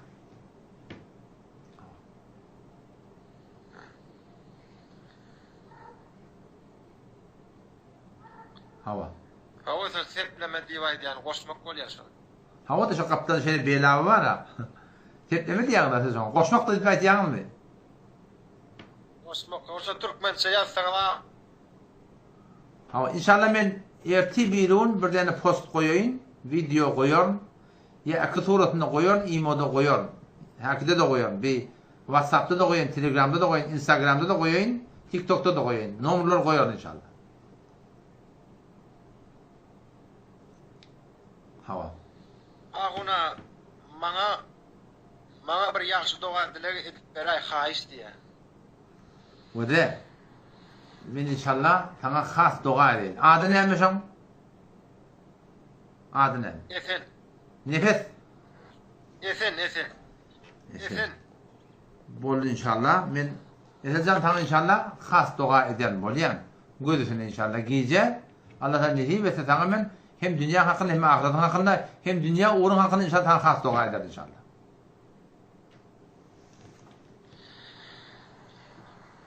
Ağuna Can. men inşallah ruhsat bersen namaz okuyacak aşak gilce olanları. Bolyam sana ruhsat edin. Ben sada başladı soruldu da. Bunları cevap verin. İnşallah sana icazet. Selamun aleyküm. Bolyam yüzün akbarına ağuna tanırak. Bolyam. Aleyküm selam ve rahmetullahi ve berekatuhu. Hop. Bu sadece soruları men barayın. Instagram'da neme soru ottur oraylı. Ustad Can Nipter. یک سال در مورد خواب حیوانات میاد. یک سال در مورد خواب حیوانات. خب. Bu tada Müslüman doğumuzun biri şuna gidiptir. Bu yıllar ben değişimde yılan oluyor, çiyan oluyorliktir da. Dikkat edin o da değişimde yılanı çiyan olursan şu adamın cadu olmakına bir alamet şu. Cadu olmakına alamet. O zaman şu cadun devbeden için Türkmen Sehra'da, ne Amoral'ında, Kümmette, tada Meşevbeli Çabat'ta, Kur'an'a göre, sünnete göre, akılcak ne verhen veramını okuyan olurlar var. Ben yekilimden soram gelin, öyle yekim bana zanat, ya peygamber, inşallah ben numarını vereyim, oluyor mu? Solun yanına barsanız, inşallah açılırsanız.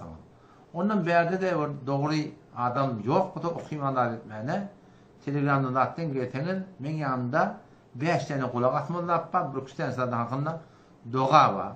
Ama inşallah Teala şöyle okutanın açılışarsınız inşallah Teala.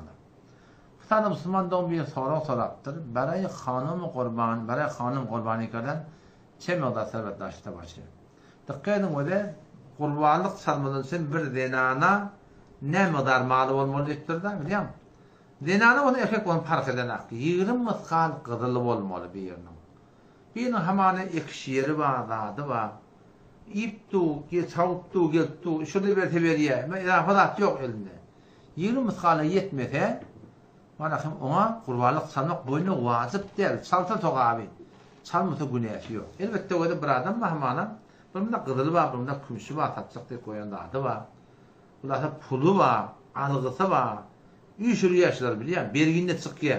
Yine 20 mıskala yetse, onu son boyuna vacip. Yoksa kurbanlık salmakta 10 boyundan vacip değil yani. Hop. Hava ne hektar yerim olsa hava. Hop tada Müslüman doğumumuzun soruğu şey. Ki bir adamma yeri var. Diyelim 10 hektar yeri var. Ekiptir, alıptır. Hop alıqsamıştık birisi var savruptır. İlle qalanat ne var? Yine bir mudan bay yönü 20 qala yetmeye. Çalsa qurbanlık soğabi. Çalmasa günahı yok. Yine çakıyımı dini yerin bulun bilen, yer ekenin bilen hakki qurbanlık salmalıyan günün yok. Yer ekiptir. Qavda mahsulla alıptır. Şurada veriptir. Yine algı verirken veriptir savuptur. Burada elinde bolsa bak bu da 20 qala yetmeye. Yine de qurbanlık çalmak boyuna vacip değil. Çalsa soğabi salmasa günahı yok yani. Hop.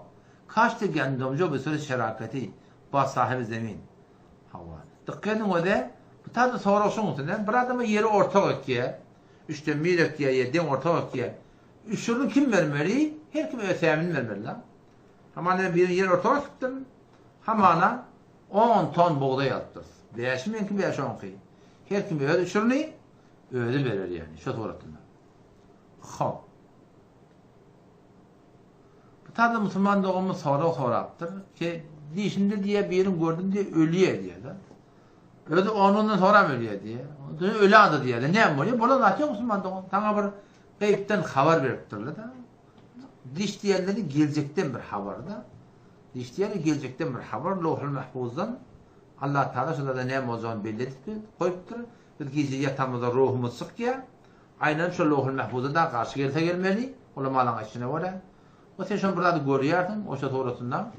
Sen görüyenden hakikat çıkıyor. Evet, bununla değil yani o da. Dişin doğru çıkanla bir ten dereceliğine delille, ten kava adamlığına da delille, ten telik adamlığına da delille. Yusuf Peygamber'in destanını okuyor Kur'an'da. Şu zamanı şu da kafir patsa. Diş koruyor da ha ki 7 yıl kavurluk olacak, 7 yıl koruluk olacak, yine bırak olacak. Kafir adam doğru diş korktu biliyor musun? Dişin doğru çıkıyor da. Onu gelecekten var. Kavurluğa delille. İstatlığa deliller diyor. Hop.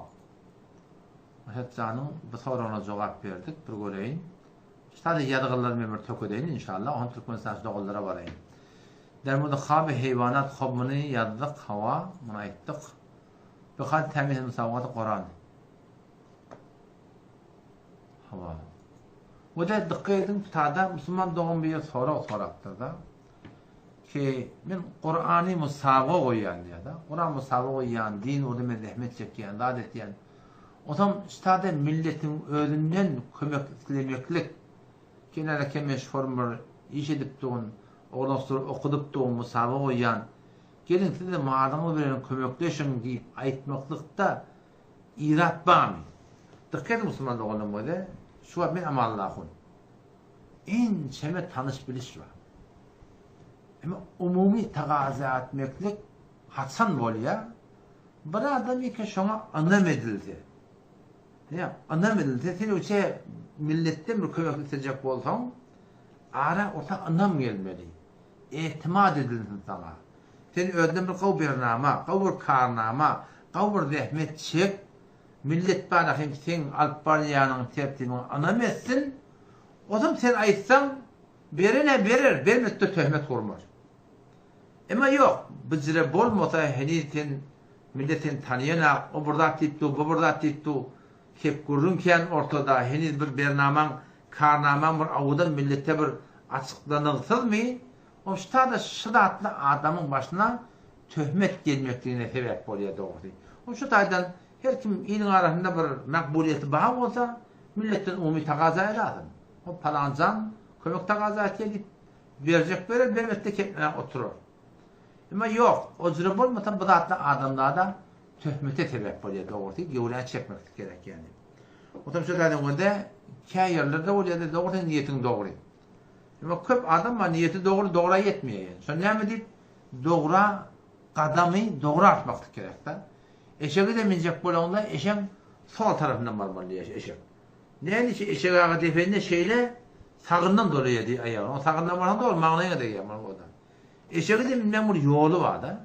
Ha, hocam. O şu doğrultusunda bu işe çekkorak sıdatları dengeme olursa yoksa ölümüzü, daştörümüzü töhmete koyamayın yani. Ve her suret o günahkarçılık der ki yani. Günahkarçılık der yani. Öz ihlasından özüň habary bar, öz niyetine öz habary bar. Kömek taqaza etdi, günäkärçilik ýok. Ýani ýan kuruny başa gelmekde sebäp bolýar.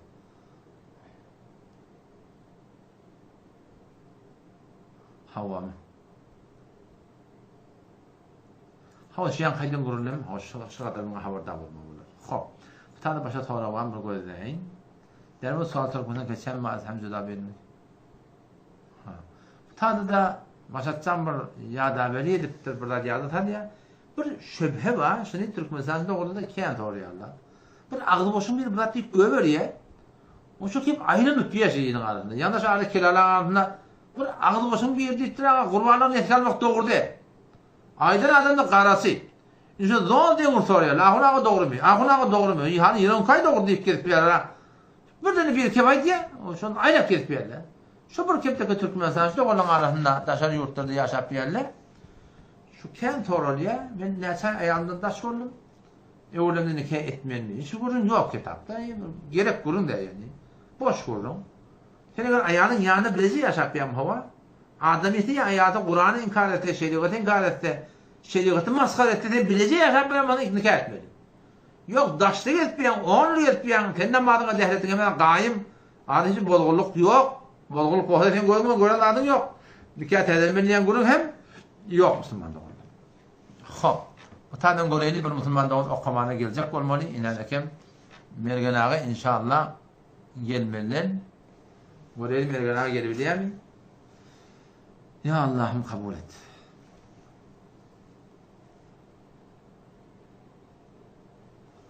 Mergen ağa gelbilmän. Sesim gelýär mergen ağa? Assalamu alaikum ahuna. Wa aleykümselam ve rahmetullahi ve berekatuh. Tamam atıyordun. Şükür elhamdülillah. Olmadın mı ahuna? Qaw qatan açık keldi, sen gelmeyecek olya. Telefonumda şonu yalırak ben. Zam bergen zam okuyup berjek mi bir gör soraw näme? Ay, edil hadira şu yankılar başka soru yok ahuna. Başka görüntüne soraw ýokmy?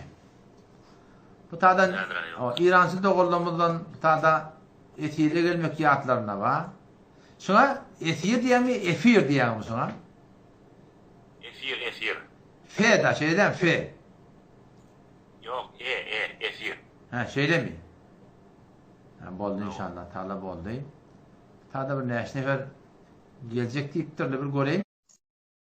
O, sen deferende başa toraýan bergen, deferak çykyp başarýarmy? Yok. Doğru, hem de noktada başka soru. Şeýle mi? Hop, men tahmir gözleýin. Tada başa bir soraw ýok. Sada bir bura yalan ýalyk bolýar göreýdi, inanakam. Bäzi hem ýugyň musabaгаty Qur'an. Nagat adamlar diýip aýtýarlar diýip Musulmanlygyň soraw açykda diýipdir da. Qur'an musabaga biziň ilmide gerekke birdat diýip aýtýarlar. Ýok, näde gerek ýar? Hewerden gaty gerekli. Niýetin halis bolandan soraň alyp barýan ýoluňa şek etmeliler, lehmeden çekip bermeli. Yani ýaňy bir näse gurur aýtdym aşal ýaňy hakynda. Şu zatlary diýen ýap habardar bolmaly. Hop, bergen birde ýarylmy? Ahuna nime diýer? Günler bilen şeýgadan tapawdy. Tapawuta ara gedekde kän zatlar bar. Tapawut bilen şeýgadan arnaky tapawut. Awol bolsa şu dehretimizde gurrun bar. Kimi dehretimizde sünnetlerimiz bar, zatlarymyz bar. Olar dehretlerine sünnetleri etmeýärler. Biz dehretimizde ayağımızı ýuýas. Ola aýakyny ýuwmaýarlar. Nikah etmeklikde de ehli sünnette diňeşi nikah wa daimi, yani bir alyansyndan aýara da barýan aýlykly gün falança ýyllyk gurrun ýok. Ama olan fıkhına, şiğlan fıkhına siga diýip bir zat bar ki ehli sünnette ola haram zat, ehli sünnette ola zina bilýär, ama olan fıkhına ola şony jaiz bilýär. Ehli sünnet boýunça biz 4 tane halifamız bar. 4'te başımızın täze gözümüzün nury hemmette bilebilir, tylagly, hormatly imanymyz şolary medýun, emma ola 4 halifadan diňe Hazreti Ali radıyallahu anh'ın öwürtde galanlaryna ulata kembir boyun berenaklar. Ehli sünnet boýunça şu suratynda bir sahabalar arasında düşen gururlar var. Cengi Cemelliye, Seffeynliye, Nehrevanliye. Bir datlı boltu arada kep gurur münafıklar muhtemelen dağıtlar muhtemelen. O zaman şu bir tarihin gururunu, tarihçi gurur o gerekti. Kur'an'da Allah Tebarek ve Teala 100. ayet Sure-i Tevbe وَالسَّابِقُونَ الْأَوَّلُونَ مِنَ الْمُهَاجِرِينَ وَالْأَنصَارِ وَالَّذ۪ينَ اتَّبَعُهُمْ بِإِحْسَانٍ رَضِيَ اللّٰهُ عَنْهُمْ وَرَضُوا عَنْهُ. Muhacirler Mekke'den Medine'ye uçup gelirler. Ensariler o şaturatının ehli Medine. Onlar ki kavul konuşulan ilişkiler tabi'in, tabi'inler. Allah Teala şundan razı deyip ediptir. Yani bu tarihte mesela gururuna geliptir. Tarihteki bağ gururunu, Kur'an'daki bağ gururunu, hayatının delili koyunda hop tarih nerede? Kur'an nerede? O şekilde o tarihimiz fiile olan kenara koyacağız. Kur'an tutuyor. Allah Teala razı deyiptir. Arada gururuna boluptur mu? Boluptur. Tarihe inkarımız yok. Ne yapalım oluptur, ne acım oluptur. Bir de onu bilecek değil. Her nemede bulanmayan İmam Şafii rahmetullahi aleyh ne mi diye? Tilke dimâun. Ola bir kâlları ki kâllı tuttursun arasından. Tilke dimâun ola bir kâlları ki tehharallahu anha eydine. Allah dedik ellemedi olan kâllarını bulaşmaklıkta o kâllara. O da demek sakladı diye. Fel mutahhir anha. Elsinetine deyiptir. Dilimi saklayacak deyiptir. Şöyle kıyamet günü biz oradan sorulmayız. Avvalki paran sonka ayetinde Allah Teala tilke ummetun kad halet. Ola bir cemaati dedi ki geç gitti diye geç giden cemaate diye fark etmiyor. Leha ma kesebet ola nimettir öldüğünü şeydir. Ve lekum ma kesebtum siz nimetin öldüğünü için diye Allah Teala. Ve la tuselûne amma kânû ya'melûn. Olun ettiğin işini siz sorulmuyor diye. O şuna meyleş baştaki bir ne kadar gururlar var yok der elbette. Bir iki tane vaktikken onu şu taydan malahim bütün ehli sünnet bilen olan turgunu arada elbette kem fark var. Yani umumi suratında Şii'lara ehli sünnetlere biz Müslüman milliyet. Elbette o da haydi bir adam Müslüman. Şii olsun sünni olsun fark etmiyor. Hatta Ayşe töhmet kursa biz ona kafir diyor. Sünni olsun Şii olsun Kur'an tehrif oldu ise biz ona kafir diyor. Yani. Şu suratında belli farklar var. Hava. Başka doğru oluyor şu arada. Hop. Tahmin memnun koyayım. Hop. Bunu açıklamak bol takriben Ustad-ı Gerami'dir hava. Dilem ziyade demliğiyle programı istemeyecek. Şeyle mi? Subhanallah. Bu tarzda Müslüman devamının mühendikte yüreğim doğruyadiptir. Yüreğim doğruyadiptir. O ne mi diyeyim diye. Dikkat edin o da yürek doğulmaklık eğer sen namazın, lehretin, zikrin, tilavatın şeriat uğrunu bolup beren bolsaň kağıt yüreğin tutulýandyr. 15 gün, bir ay kepliyetin gediyenlerdir, kepleşetin gediyenlerdir. Hiç de huselen yoktur. Şoňa qabız diýilýär. Yürek tutulýar şonda. Öwrek bir ýene açylýandyr. Oňa bes diýilýär. Şu iki däne halat hudaýlykly adamlara bolýandyr. Gelýändir. Ulamalar ve duha ve leyli izâ secen tefsirine ettirler. Ve duha kuşluk vakti, elleneme hava, kuşlar şakalan şoğulan, ne kızgın ne savuk, o pallatıp sayısın keyfi var. Ve leyli izâ secen, karanqin giren vakti, yıldızlar henüz çıkmaktır. Ayda yok kap karanqin. İmanlı adamını alıp barayan diyanet yolunu, ikiden yağdayı orta geliyor, kabzo best diye buna. Buna bir artı zatla, bolyanlar, ne etmeli, tavır etmeli. Bunda ne bir hikmet var? Hikmeti şey ki yani Zemal-ül Hikmet bir kitap var. Mevlana Mehmet Ömer Sabahani rahmetullahi aleyh şu kitapta Eşrefili Tanevi rahmetullahi yazan kitabı şu kitaptan sorulduğunda ne mi diye onu bula diye ahir demde adam dünyadan geçecek olanlar iblis ve leşkerleri kata adama ağram verecek şu kuntum yüreğin kıtıp teyyarlık koku diyenler şu tarzda aldıramalı yalak deyip diye. O burada şu tutulmaklığın idinde bir açılmak da var da o imanın tədələrini yandır. Təri imanın tədələri qoyandır. Yamaşa uğraqsa yer tutuluyandır. Şu tutulmak, açılmak şu şey deyip bariyer şey takidin bara kemale yettiyardır. Üstürü yerli tencidatlı bile. O men tecrübeden aklım var arada. Ben şu yan yağdayla 16 yaşta ver baş. Yok gümenler geliyor, yok hıyarlar geliyor, yok fikirler geliyor. Ama sonra açılan teyde iman teyde yine tutuluyor. Şol yani ulukon tebebi ki hikmeti ki sonda bar şu ki tekabbürden kaçıyor. Kullun yürek tutuluyor da namaz ne okuyanın bile secdede yatayım. Nefsim hudayet evi. Yok tatla. Kullun gururun devliye, tekabbürün devliye. Özünde zat yokluğunu anlayardında kem peydalar var sonunda. Ondan beri elbette şu zarttır ayırmadan için dua etmeye olur. Hasbunallahu ve ni'mel vekil beter mufittir yüren asılmanın için.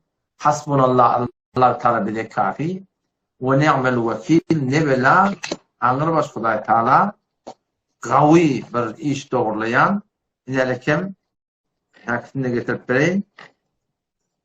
Şu Kur'an'da da niye de bağlamına edip verin Sure-i Tevbe'dedir. Bir ses edeyim Kur'an'ı Sure-i Tevbe'de ilerlekem 173. ayetin ahiri Hasbunallahu Allah bile kafi ve ni'mel vekil anırbaş işi doğrulayan deyip ayettiği şileştiğine kelime yüreğin tutulayandır, yüreğin açılmaklığına sebep buyandır. Hoş yazacak burasın inşallah Teala. Başka da bir dua var, elbette olarak dua ol. Onu inşallah sen Telegram'dan da yaptın getirin, mesela inşallah iyi vereyim. Türkmenistan katılını yadığını, bir katılını yadığını inşallah uzak gidersin inşallah Teala. Hava Mergecan? Onun yine bir soru başladı. Her 100 yıldan bir müjdeci diyorlar. Şu hakkında direkt diye, şu var diye. Hava. Bir Resulullah sallallahu aleyhi ve sellem bir mübarek sözü var. Her 100 yılın başında şu ümmette bir adam gelecek deyiptir da. İnnallaha yeb'atu li hadhihi ümme. Beşik Allah Teala şu ümmette dörettiği diye. Ala re'si kulli mi'e. Her 100 yılın başında o 100 yılla miladiden ne? Mesihiden hesabından ne? Şemsiden ne der? Kamari Arap 1300, 1400 ve 1445 da bileyim. Her 100 yılın başında. İnnallâhe yeb'atu li hadhihi ümme. Allah Teala her şu ümmete dörettiği ala ra'si kulli mi'atin her 100 yılın başında muceddidun. Yüceddidu leha dineha. Bir çın bir edermen, gayratlı, alımlı, bilimli adam ki din terileye diyor. Din terileye, iman terileye, kafirlik etek kaçıya. O şolda bütün tarih boyunca şu 1445. yıl, 46. yıldan tarih gelip başımızda şol suretini hemişe bolup kaydıptır yani. İmam Adam rahmetullahi aleyh tekrar dünyaya girip var. Yani şol adamla ortak ediyor. Onun beri başka suretinde baştaki ulukalar oldu. Hasan-ı Basri'dir, Cüneyd-i Bağdadi'dir. Şu suretinde var İmam-ı Gazali'dir, Ebu'l Hasan Eş'ari'dir, İmam-ı Tahavi'dir, Ebu Mansur Maturidi'dir. Şular hayır kurunun adamlar. Onun beri İmam-ı Gazali 5. yılın başında.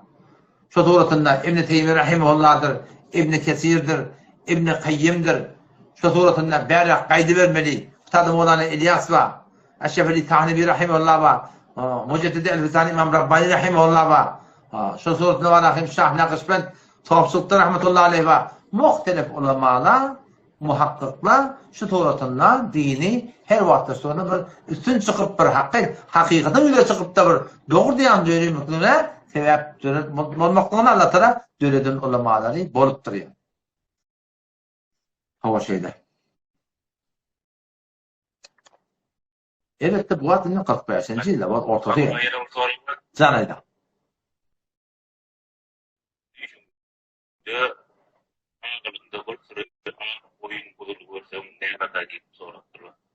Dişin yorgunluğu iptada Mergencan aytak mı beter uğursa aşar anırtı ver tökümler mi?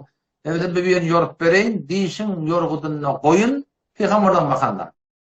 O koyun ne orttur? O suretinde bir kavuluk bilen bula inşallah Teala şu adamın bir edep taydan, hurmat taydan, tilik taydan inşallah Teala dünyasına bir genişlik gelecektir inşallah artacaklar.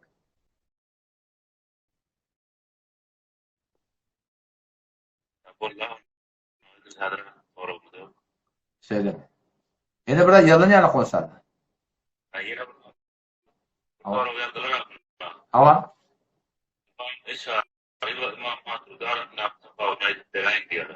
Ha. Ebu'l Hasan Eş'ari rahmetullahi aleyh bilen Ebu Mansur Maturidi rahmetullahi aleyhin arasındaki tefavutlar. Muhakkında muhtelif kitaplar yazılıptır. Ne kadar tanrı 50'den bir zade elteli de var. Elbette Allame Şami rahmetullahi aleyh Hanefi mezhebin muhakkik alimi ehli tercih diyenlerin mezhepte 4-5 sene keppa mezhepte son bir ilersek başarayan alim. Her kim başarmıyor. Şol Reddül Muhtar'ın kitabının mukaddemesinde şol bütün Eş'ari ile Maturidi'nin arasında bir 13 tane tefavut var ettir da. O da kafir ya Müslümansının gurrum değil. Bir behse lehzi da hamana bir neme. Şu ben Hanefi. Sen Müslüman mı? Elhamdülillah ben Müslüman mı yanına? Anne mu'minun. O da sen Müslüman mı? Elhamdülillah şu ben Müslüman mı yanına? Sında Müslüman mı? Anne mu'minun hakka. Müslüman mı sen? Sında Müslüman mı yanına? Ama Eş'ari'de sonra ne diye? İnşallah Müslüman mı diye? İnşallah mu'min mi diye? Ne mi diyor? O imana şekli var mı? Yok. Biz ene mu'minun hakka. Müslüman mı sen? Sen Müslüman mı yanına? Ben şu anda edip dur. Söyle imanı şeklim yok. Ona ne mi deyip ona inşallah biz imanlı deyiptir. Ahir demde imanlı gittim, imanlı deyip ayttığı.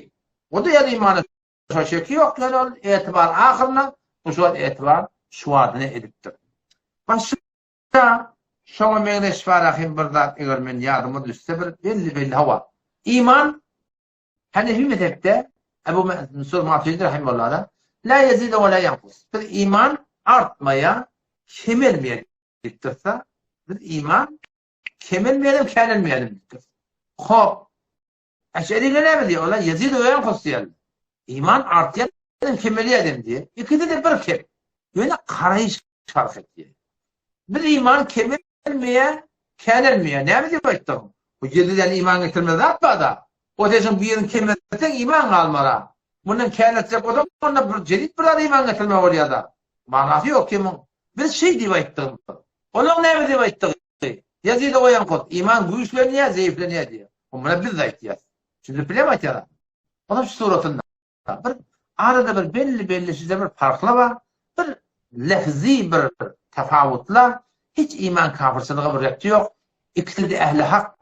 İkisinin de alıp yani yolu hak yol. İkisi de hayırlı kurunun adamı. Yöne. Şu gayrı mukalletle şolara katı dil getiriyorlar. Ne emredikli getiriyorlar. Bunun eden yanlışı şıtadan. O da dikkat edin. Şundan hiç hayır değil. O Ebu Mansur Eş'ari'nin anladaki kitabını okap. Şun öd yadanlardan okap. Bunun orta gelen dadı yok. Bunlar yamallan yanlışı. Bir yerdemin Eş'ari Maturidi verirler var. Yok bidgatlar yördük. Yok tavsızlıkları yördük. Şeriatta yok tavsızlık yördük verirler var. Yok tavsızlık şeriatta var ki. Şimdi bir yerdekiler görüp düğümü kurttular kullanmayı. Sen git düğümünü özle. Kaya şeyle burada bakmaya yok.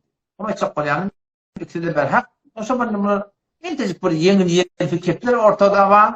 Ki o da hiçbir imana ya kafirçılığa bir repti yok kurun yani. Başka soru yok şu anda. Burada tiptiştada kanun neyme? Killer ağrıyan biri şor ayıplan diye. Şimdi ne sonra ben ne ol derdi o sonra. Bu da dikkat edin o da kellağırın bağ olsa bir dermanı şey. Su içenden sonra banyoya gidiyorum da hamama gidiyorum. Diyinin eterinden bu diyacak su göbür. Diyinin defenden göbür ağa. Kellağırına katı peyda eder inşallah. O da ikine ne kellağırın ayrılmaklarından süreyim. Peygamberimiz murdoğadı var. Har namazdan sonra şöyle yedin kellağın koyuyor. Bismillahirrahmanirrahim. La ilahe illa huve'rrahmanirrahim. Allahümme edhib anniyel hemme vel huzn. Şifar namazdan bir tabi okuyan doğa. O şu kellağırın doğası. Onun üstüne hizamet ettirin. Kellağın hüyüde birinden yaşanan mesela 2 yaşın arasından hizamet ettirin. Katı kellağırı peyda ettirin. Oğlum ben öldüm. Şu iki şıkaplarını ağrıyor. Giysiga değil adamına. Farklarını. Şu iki değerli de o sokur ağrıyor. Beter de ta tarafı ağrıyor. Ne mi? Bakamını.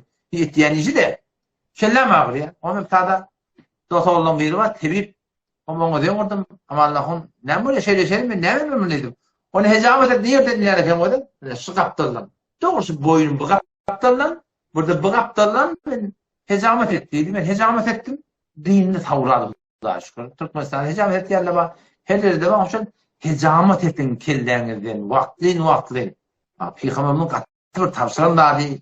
Merat gecesinde Peygamber'imiz dedi. Her bir felişler geçti bana tavsirdi diye. O mutlaka hecamet ettim. Canın haqda olanına hecamet ettim. Didin ağrıyan. Atak veren adamlar var. Adam onu görüyen de dur ne oldu? Ayağım ağrıyor. Ne oldu? Didim ağrıyor. Devlenme mi? Yok. Ne oldu? Didim ağrıyor. Ben dur diyen o didin şeyle görüyen ben. Koynunun balandasını şeyle görüyen şeyle şu didi doğru yaptırımdır da su yığını ya. Sağır su. O men o diyen şu didin kâne ağrıyor. Hava mallahın şu kâne ağrıyor. Biladın ayıttı. Bilmeli. Molak doğru okumanı bilmeli. Ne etmeli de olsa çökecek yeri var. Var pökücü yeri.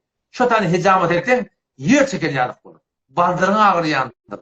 Doğrusu baldırdan vursan hecameti, hadi Türkmen köyde uğrayan, son kan çıkarıyandırlar. Özün etken uğrayan, kıymetler de elini yetip dönüyor olsa. Katı bir peydalar inşallah, o zaman inşallah tanı gül yalak olarsın inşallah. Ha? Oydursam olayan diğer rahuna, sülük bir Allah. doğru yani. Sülük koymaklığa Almanıyla Türkiye yani kola cerrah diye aytıyor. Apansiye. Apansiye diyen nasıl şuna? Ne diyen emel edilenler? Aparasya hava. Almanya'yla yani sülüge aparasya diye aytıyor. Kullen ödüğün şuna cerrah anıl basıl. Hevre karamet belit bir doktor diye aytıyor diye şol sülüge. Onun suratında sülük de kat peyda aldı yani. Kat peyda aldı.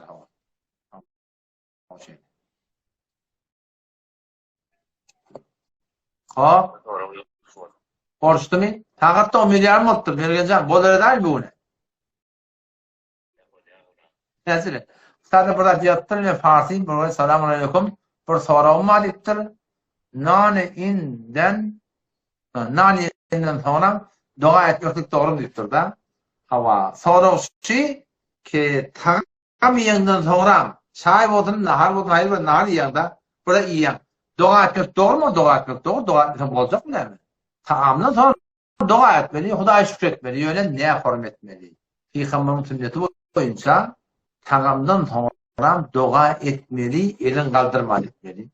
Mescide geliyor, dua ettiğin elin kaldırmayan. Mesciden çıkıyor, dua ettiğin elin kaldırmayan. Ayak kolu giyilen dua ettiğin elin kaldırmayan. Ayak kolun çıkanda dua ettiğin elin kaldırmayan. Baniye, hamamı girmeden dua ettiğin elin kaldırmayan. Çıkında da dua ettiğin elin kaldırmayan. Ne elin kaldırmayan? Çok Peygamber'in kaldırmaktır. Dua ettir Peygamber'in da. Şimdi biliyor musun ya? Düşükte solca kolunda şeyler. Duası var. Dua ettirmek eminlik. Onun şoförler yallah mafede oluyor. Aysa koyanım ayak yolu imittir de dua etmeli. Öyle elin kaldırmayacak dua etmeli. Ne mi dua? Elhamdülillah. Bir taraf demeli. Türkmence'de üç taraf dilimi gören yerim yok. Hep hadise koydum. Üç taraf elhamdülillah göremek. Elhamdülillah ellezî at'amana ve sakana ve cealena el muslimin demeli. Elhamdülillah şükür Allah'a. Haydi Allah ellezî Allah'ı ki at'amana bizi yedirdi ve sakana bizi kandırdı ve cealena el muslimin bizi Müslümanlardan etti diye. Bizi Müslüman etti diye. Şu dua. Mimam ortak tutamulek Allahümme at'amana ya Allah bana yedir ve skîmen sakana min kandır deyip de miman zayına dua etti yardım. İzin yine bir dua var. Miman zayına. Akele te'amıkumul abrar. Te'amıkumul kavadım değilsin. Ve sallat aleykumul melaike. Ferişte size hayır dua etsin. Ve efteri andekumul saimun. Ağzı aralardan ağzı nasıl? Şu forun dua etmeli. Yani elin kadıp dua etmeli. Bu Türkmen çökte bir dua edip emin kavlusun falancan Kur'an okuyup yine emin kavlusun. Buna kitabı orada, medhemi orada. Adresi vereyim. Yadılca da var. Kime korkacaktan korkacak? Hanefi mezhep boyunca Merkat'ta, Şerh-i Meşkat'ta, Moğla-i Hayr rahmetullahi aleyh, Kitab-ı Da'avat'ta 5. cildinin 132. seferinde galiben. Burada seferin oradayım. Kitapları yarattım sonra. O şeyle şu. 132, 133 seferinde Sota'da Asık Aytiye Peygamber'e dua etti diye, o sonrasında tahmin eder diye, elin kaldırmadı diye, yüzünü de sürtmedi diye. Allama Abdülhey Leknevi rahmetullahi aleyh de Sa'aye diyen kitabı Şerh-i Vakaya Şerhi 2. cildinde 261 ya 60 seferinde Amal Ba'da Feraid vardır. Şu da aynen şey Allame Şanqi Molla Hayrım'ın aynen kevini getirip de Tufran başı şafarım elgadırmaklık yok dedi Müslüman doğru. Bir yerdekiler sorasam ay ne may var? Üjüp doğatım bereketiken yine burada ağa koydum da döneyim. Mezhep hani mezhep ne mi diye. Hani mezhep de mezhep ne mi diye. Sen aytiyanına göre biz hava diyecek o da onu mezhep gerek ki ortada. Türkmen burada burada la mezhep deyip sevmeyen mi? La mezhep deyip kime diyorlar? Mezhebi yok. Mezhebi kim onun? Mezhebin nefsi olur. Mezhebe aklı olur. Öyle oynayıp ya kardeş. Men kim özümden hüküm çıkarayalak? Sen kim özümden hüküm çıkarayalak? Yani Hanefi mezhep değil mi? Bizim işimiz yok. Hanefi mezhep diyemezsen ki mezhebi olur. Mezhepteki Bağdat. Bağdat'ın yoklar yok. Bu kun ahurun ağılma deyip de kurbanman Türkmen dua etmek yadından çıkıyor. Hiç kim dua edin. Namazda sonra 4-5 tane dua var. Hiç kim dua etmeyen ahurun ağılma deyip de emin kavur bulun. Sıktak ya. Böyle üstüsen hep var. Khurasan'a var. Namazda sonra hep yalvarırsın. Türkmen ile yalvarırsın. Tapmak değil. Ne mi şu ahurun ağılma deyip yaman öğrettin. O da şöyle efendim kıyıkatı. Tamamdan sonra dua etmeli. Yani her kim öğretmeli. Üyüşüp dua etmeli diye görürüm. Asıl sünnete oraya Hanefi mezhebe oraya de Müslüman doğan. Her kim şeyle diyemedi yar imama. Mezhepten yanıp verdi mi orada vurup verdi. Koykoçam hadi. Men yanıp verin her kime gerek oldu. Allah temizle tevfik mi? Hava merenzan.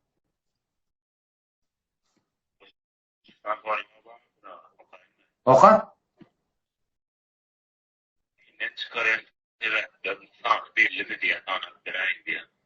Dinin çıkarıyan sebepinin sanı belli değil. Öyle bir düzgün mü? Şu düzgüne gayim olmalı. Bir, İslam dinimizde haydi bir dakika olsa inkar etmeliler. Etmeyen, namaz okuyan, arada tutan, haydi bir bozgunculukta etmeyen, hakka hak diye inkar etme. Bara diye, yok diye. Halalı halalli, haramı haram diye inkar etme. İkinciden, dinle bana mazhar etme. Oynak etme. Oynak etme. İnkar etme adına dinin çıkıyor. Hiç şu bütün hem biraz içine alıyor da. Bunun bir başıma otur sağlayacak adamın o Ebvabul Kufr diye bir kitabın içinde bab çıkarttı falan sadadı. On sana ayetmek kıyım bu. Ben hem bilemek doğru bu.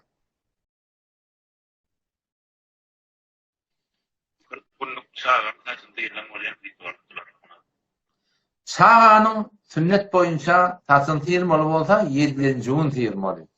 Peygamber'in o sünnetinde 7. gün sünnet ediliyor. 7. gün kelleceğin tiyirmalı. Şun zihnine katı peydalıyor. Bitir yokta oluyor diye. Şu ellerinin içinde bir hafalıkla şun kelleni üşüyor diye şampu tabimine ayrılmıyor. Tiyiri ayrılmalı diye. Onun şu tasının gelin mıqdarsa da ne çekelim?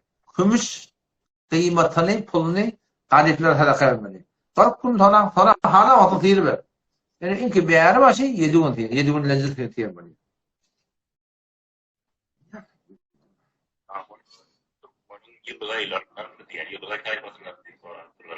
Yo men yolmalardan mı?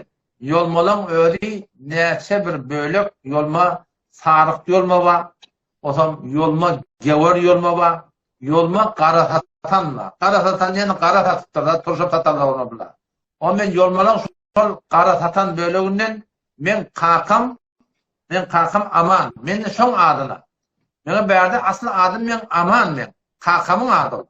Kakam şol 4 doğulmuştuk kakamın öyle. 4 doğumlumun 3 doğunu şu zamanındaki Türkmenistan ortasının bölünüyle İran bilen. Şu zamanında kakamın 4 doğunun 3 doğunu ol gayrıda kalıptır. Kakam İran'la kalıptır.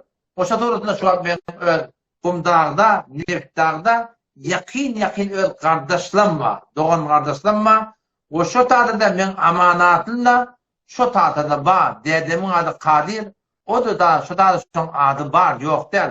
O da kakam sonra şu doğullarında atın görüyorsun gelip şu gayrak gidiyor. O zaman ortamını tutupturlar.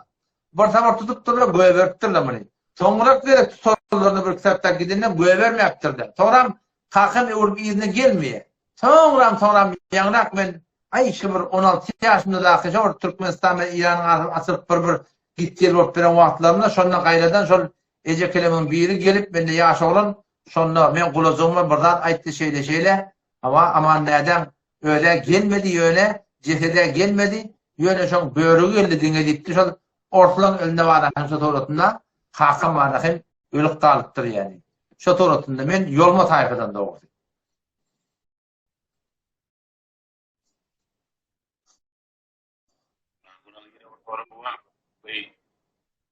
Anlar diýende bir oku ýerjek bolýan ýa-da okosdan bolýan.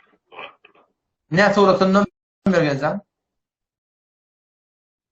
Başka ne toratynda diýip man öňe şeýle soratdyr da. Men düşünmedim. Luçin bolýanmy? Luçin bolýanmy? Düşünmedim aýtýanymda. Düşünmedim. Bir okuda girjek bolup bersen ýa-da burada çyn şoň resmnamalar we da bir dolarmary. Şolary okut dogrum gaýt soratdy şol luçin. Ýok, düşünmedim. İşim uğruna Düşünmedim aýtýanymda. Şol yani şol bar şol işe girecek diýip birini okutmaklyk mı kalman doğru?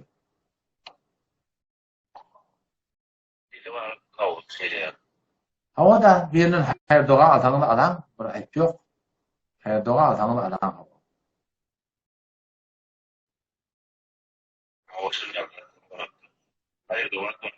Bir tane biri dokumenti okudan diptirin biri. Hop mergencan, bu ne bodana dair. Medenne boldy ötine maada turmoldur. Ozak, ştada sen çıkon la.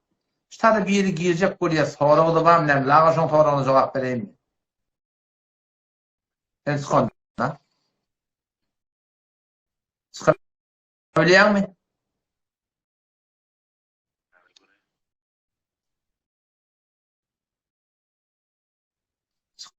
Çıkabilmesem bolýar çıkalayım. Biraz havlukma.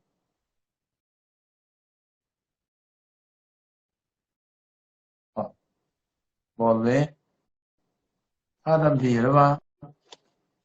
Nahrym görüp dursa denana meňdeş. Bir göreýin, herlenmäli geljek diýipdi.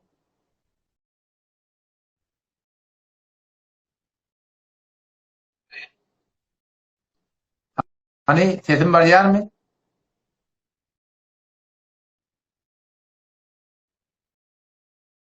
Sesim barýarmy musulman oğlum?